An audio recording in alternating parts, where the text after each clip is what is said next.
like all of you this morning to come along with a journey on me. Imagine we're in the year 1984. It's New Year's Eve in Dalton, England. You're in a car with a man by the name of Rick Allen. You're driving through the countryside, next thing you know, the car goes through the wall. You have no idea how it happened. It goes right through the wall. The car rolls over and over and over and over. You wake up unconscious after being unconscious a few minutes later. You go to move your right hand, move your right arm, everything's there. You go to reach for your left hand, you don't feel anything. You go to move your elbow, you don't feel anything. You go to move your shoulder, you don't feel anything. You go back unconscious. A few hours later, you wake up in the hospital and they have to tell you the news that in the car accident, your seatbelt comes loose, rips your left arm up, and throws it across the field. That is the night that Rick Allen lost his arm. I am certified to talk about Rick Allen's life because I have done my research on this topic. Imagine this, because Rick has become one of the most influential rock drummers in the world. Everybody knows him, everybody loves him because of what he can do with just one arm and 2 feet. Rick says on his website, "Surviving a car accident and losing my arm could have destroyed my life. Instead, it led me on an unexpected path of finding my deepest strength."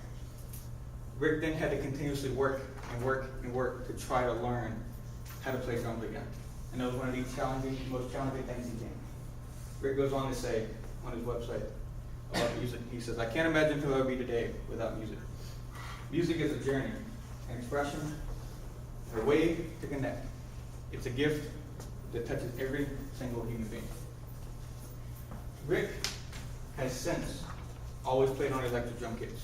Multiple pedals on the floor, a couple pads, and a couple cymbal pads, and that's how he's learned how to play drums. His first kit back in the early 80s was a Simmons drum kit. Simmons has been one of the most top entrepreneurships when it comes to electric drum kits. Simmons say on their website, "The first electric drum kits were designed by Simmons in the early 80s and quickly took over the music industry. So much so that it has helped define the entire look, sound, and feel of music for nearly 2 decades. In 1986, Yamaha thought, well, if they can do it, we can do it. So Yamaha and Simmons are your two main electric drum kit companies right now, with Rick using a mix between Simmons and Yamaha." My visual aid today is I couldn't find the actual album, really irritating though. It's the Def Leppard Hysteria album. This album was the first album the band got together in 1985 and in late 1984 and recorded with Rick using the electric drum kit. They have since have major success with this album, selling over millions of copies, and they grossed over millions of dollars when they did their world tour in 1986. One of Rick's former road people, Rick Scoble, said in an interview to Ultimate Classic Rock that by that, I mean, we would try to sample a really good sounding kit with a few different snare drums and then use some external triggering in the house or the stadium to augment it to make it sound good.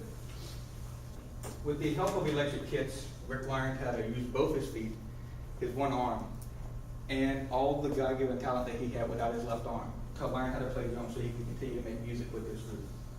This group, through that tough time, learned that anything is possible and that anything can happen and that you must stay faithful, and as long as you stay faithful, miracles can happen. And as Ultimate Classic Rock went to say, just 20 months later, in the August of 1986, after a test run at a small pub, Rick Allen triumphantly returned to the stage with Def Leppard at the Monsters of Rock Festival at Castle Donington.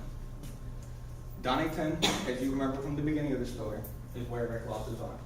And it has a very special place in his heart. So to come back there and be able to play for these people meant a lot for him. So my challenge here for you today is to question you real quick. Will you let your obstacles stop you? Or will you take them by the throat, look them in the face, and tell them, no, God has control, and He's going to help me through this tough time, and I will succeed in whatever I have to do.